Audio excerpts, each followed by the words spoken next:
2018 Kia Rio Quick Spin Review. Vertical bar, a grown-up subcompact for grown-ups. The 2018 Kia Rio is doing itself few favors, if any, with its name. Maybe it's the nameplate's terrible early generations, or that it sounds a bit like a tropical disease you picked up from a mosquito in Ecuador. In any event, saying I own a Kia Rio just seems like something you'd say under your breath, and preferably not at all. Which is a damn dirty shame, because the Rio is in fact a terrific little car that anyone should be quite proud to own. There is a grown-up vibe to it that greatly outpaces whatever expectations you might have for a subcompact car. It is handsome, well equipped, seemingly well made, and most surprisingly, extremely competent to drive. Let's start with the exterior styling. Although at first glance it seems a tad conservative for the segment, and perhaps not as expressive as its predecessor, it's handsome and well proportioned. It is indeed more grown up in appearance, especially in our test car's urban grey paint. It may not be flashy, but it also looks like a real car that just happens to be small, and I think you'd be much happier picking up a date in the Rio than in a Honda Fit or Ford Fiesta. That notion carries over to the interior, which itself is an impressive upgrade over what was already one of the nicest cabins in the segment. Now, not every Rio gets the benefits of our test car's red accent package, although it's only a $130 option and includes leather upholstery, but it's nevertheless a visually appealing place to spend time. There's an attractive minimalism to the design, note the cool HVAC controls, and a definite European vibe that, again, looks grown up. Materials quality is good for the segment, though the test car's leather seats and steering felt a cut above the rest. Then there's the touchscreen that sprouts up from the dash, like just about everything these days. Included on the X-Trim level, it's 7 inches, easy to see and reach, and comes with Apple CarPlay, Android Auto and satellite radio. Down below, there's a handy shelf for your plugged-in smartphone, above another bin for whatever else. In terms of space, the 6-way manually adjustable seats provided just enough room for this 6'3" editor's legs, which is far from a sure thing among subcompact cars. I'm one unhappy guy after about 10 minutes in a Honda Fit.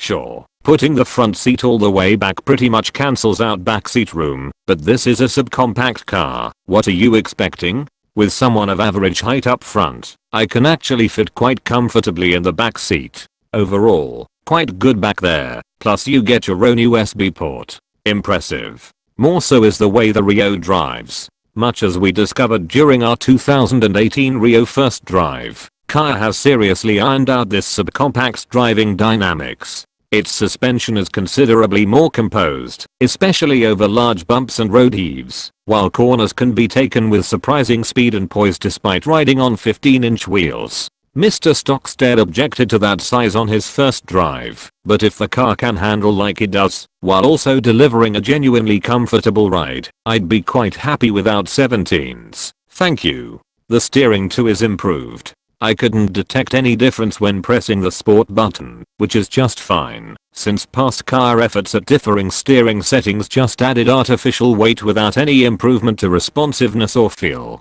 The 2018 setup is far better in both regards, and although not what one would deem sporty, it also doesn't draw attention to itself in a negative way. As for the 1.6-liter engine, it's present. Acceleration is acceptable for this segment, and is ably served by a 6-speed automatic that does a bang-up job of summoning a downshift when called upon by the pleasingly responsive throttle pedal. No fuel economy mush here, thank goodness. Now, that aforementioned sport mode does sharpens things here, but not so much that you'd find yourself engaging it with any regularity.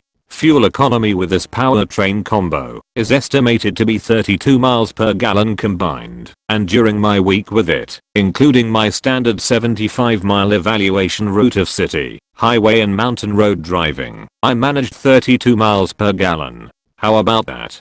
So it's economical too, and with an as-tested price of $20,226, a pretty great deal. That includes the interior and infotainment niceties mentioned above, plus forward collision warning and automatic emergency braking. You also get Kia's 5-year bumper-to-bumper and 10-year powertrain warranties. Really, even if I had more to spend on a car, I'd be perfectly fine using the 2018 Rio to putter around town. commuting to work, running errands, and save up for something used and more fun, yet thirstier and less reliable, when occasion would take me outside the city limits.